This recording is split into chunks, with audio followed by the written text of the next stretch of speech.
धनानंद के द्वारा किए गए तिरस्कार के बाद क्रोध से भरा हुआ अमात्य शक्टार चुपचाप राजमहल से निकल पड़ा। उसकी तेज तेज चलती सांसें उसकी हालत बयां कर रही थी। घर पहुंचकर उसने मुंह पर कुछ पानी छिड़का और एकांत में बैठकर उस सब के बारे में सोचने लगा जो पिछले कुछ घंटों में उसके साथ हुआ था। मैं कुछ दिन के लिए काशी गया, पाटलिपुत्र में इतना सब हो गया। कैसे कोषाध्यक्ष का ऐसे अचानक बिना कुछ कहे सुने गायब हो जाना और फिर राजकोष में चोरी। नहीं, मैं कोषाध्यक्ष से ऐसी अपेक्षा नहीं कर सकता, किसी मूल्य पर भी नहीं। और फिर कोषाध्यक्ष के साथ भी तो। रात गहरा चुकी थी। सोचते सोचते अमात्य शक्टार इतना बेचैन हो गया कि वो अपने स्थान से उठ खड़ा हुआ। उसने घर से बाहर आकर अपना घोड़ा खोला और उस पर सवार हुआ और वो किसी से बिना कुछ कहे सुने चुपचाप चल पड़ा। इस स्थिति में बस कुलपति चणक ही मुझे सही परामर्श दे सकता है। यदि ये चोरी कोषाध्यक्ष नहीं की तो, और कोष में चोरी और कोषाध्यक्ष का गायब हो जाना, इन दोनों बातों के बीच तो संबंध होना चाहिए। सोच सोच कर सिर भारी हो गया। आशा है आचार्य चणक इन दोनों बातों में कोई संबंध ढूंढ सकेंगे। आज तक हर कठिन समय पर जब मेरी बुद्धि काम नहीं करती तो वो काम आते रहे हैं। चणक और शक्टार कभी एक ही गुरुकुल में पढ़े थे। तो जहां चणक राजनीति और दर्शन में विद्वान था, वहीं शक्टार अर्थशास्त्र का।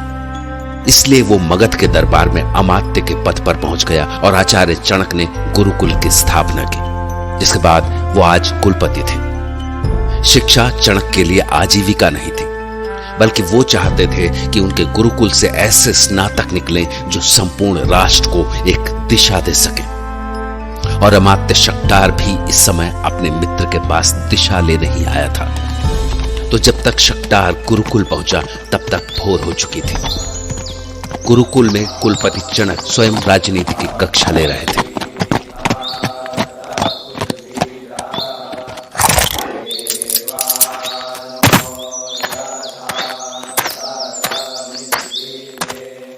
राजा के कर्तव्यों के संबंध में आचार्य बृहस्पति से लेकर आचार्य मनु तक सभी विद्वानों ने अलग अलग विचार दिए हैं। परंतु कक्षा आरंभ करने से पहले सर्वप्रथम मैं तुम सबसे पूछना चाहता हूं। तो बताओ, तुम्हारे विचार में एक राजा के क्या कर्तव्य होने चाहिए? आचार्य, मेरे मतानुसार राजा को सबसे पहले अपनी प्रजा का अच्छा जीवन और अच्छा स्वास्थ्य सुनिश्चित करना चाहिए। उचित। और तुम्हें क्या लगता है, एक राजा का क्या कर्तव्य होना चाहिए? मुझे मेरे साथी के विचार उचित लगते हैं आचार्य, परंतु सर्वप्रथम एक राजा को अपने राज्य की सीमाओं की सुरक्षा सुनिश्चित करनी चाहिए, क्योंकि यदि उसकी सीमाएं ही सुरक्षित नहीं है तो अच्छे जीवन और स्वास्थ्य का अर्थ नहीं है। और विष्णु, तुम्हारा क्या विचार है? ओम। मेरे साथियों ने जो कहा मैं उससे सहमत हूं, किंतु मेरे विचार में राजा के कर्तव्यों की व्याख्या कुछ अलग है। योग्य शासक वही है जिसका प्रत्येक निर्णय एवं नीति प्रजा के हित में हो। जहां तक प्रश्न है प्रजा के जीवन और सीमाओं की सुरक्षा का, तो राजा को परिस्थिति के अनुसार ही निर्णय लेना चाहिए। यदि सीमाओं की सुरक्षा चुनौती बनी हुई है तो राजा को उस ओर ध्यान देना चाहिए, और यदि उसके राज्य की सीमाएं सुरक्षित हैं तो उसे अन्य विषय पर ध्यान देना चाहिए।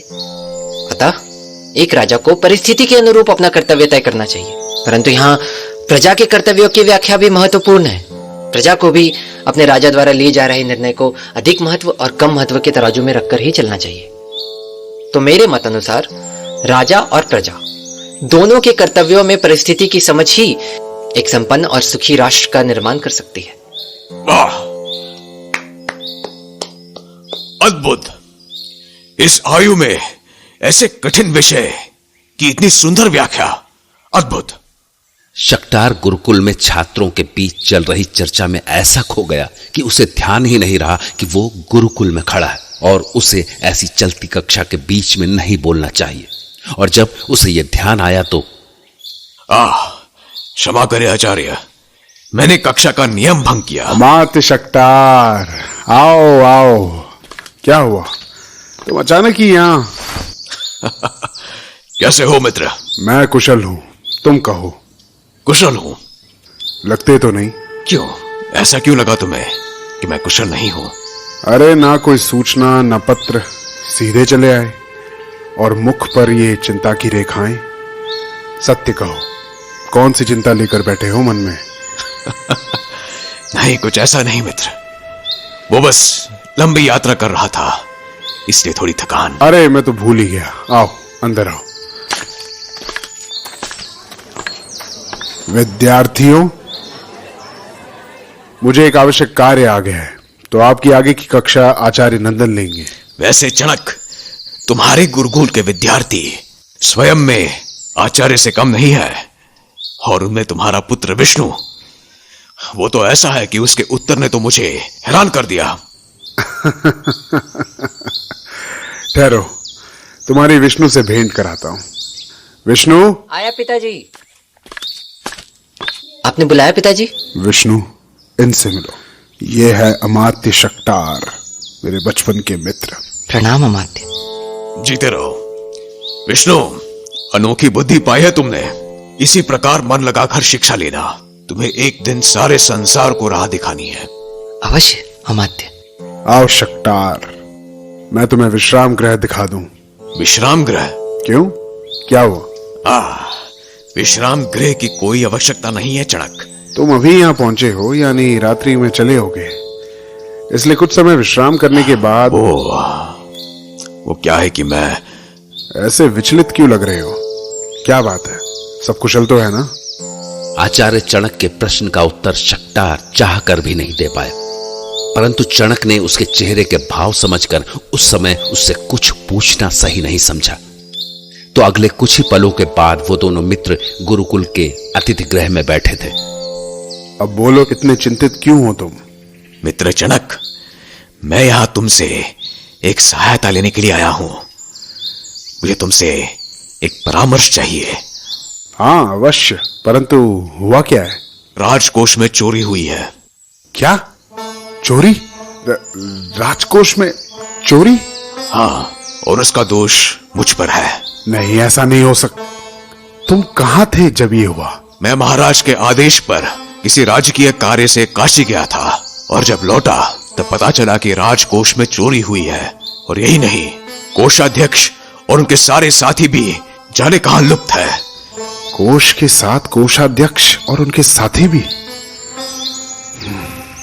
ये तो गंभीर स्थिति है।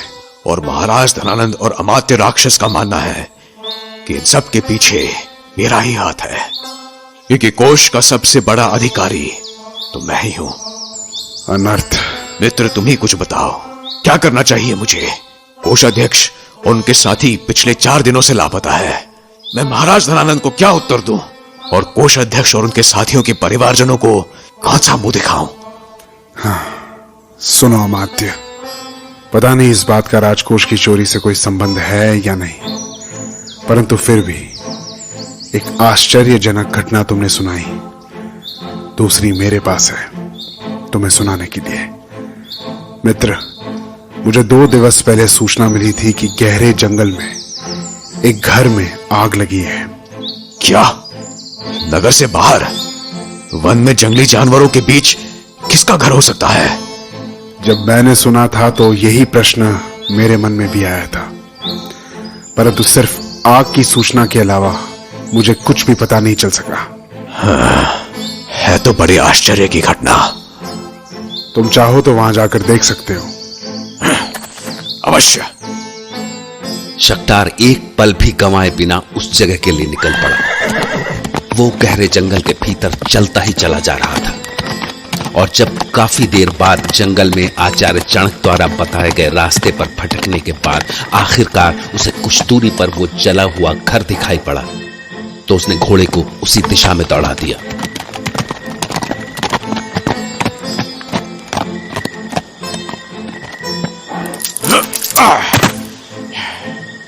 तो यह जला हुआ घर, परंतु प्रश्न यह है कि यहां बीच जंगल में कौन रहता होगा? शक्टार बड़ी हैरानी से उस जले हुए घर को देखता हुआ भीतर प्रवेश कर गया। वो अपनी पैनी दृष्टि घर के एक एक कोने में डाल रहा था और काफी कुछ देखने के बाद उसकी दृष्टि उस घर की उजड़ी हुई दीवारों पर पड़ी। ये क्या? इस घर की दीवारें तो लाख से बनी लगती है। कोई भला घर लाख से क्यों बनाएगा? उस दीवार की ईंटें निकाल कर देखता हूं। हे ईश्वर, इस घर की ईंटें तो लाख से जुड़ी गई हैं। हाँ, लाख ही है ये। तो क्या इस घर को जलाने के लिए ही बनाया गया था? हो ना हो, कुछ तो संदेहास्पद तो हुआ है यहां। अब तक शटकार समझ चुका था कि इस घर में जो कुछ भी हुआ है वो सामान्य तो बिल्कुल नहीं था, क्योंकि कोई अपना घर लाख जैसे तुरंत आग पकड़ लेने वाली चीज से तो नहीं बनाएगा। इसके बाद शक्टार कुछ ढूंढते हुए इधर उधर दृष्टि दौड़ा ही रहा था कि तभी उसकी दृष्टि एक और चीज पर पड़ी। ये क्या है?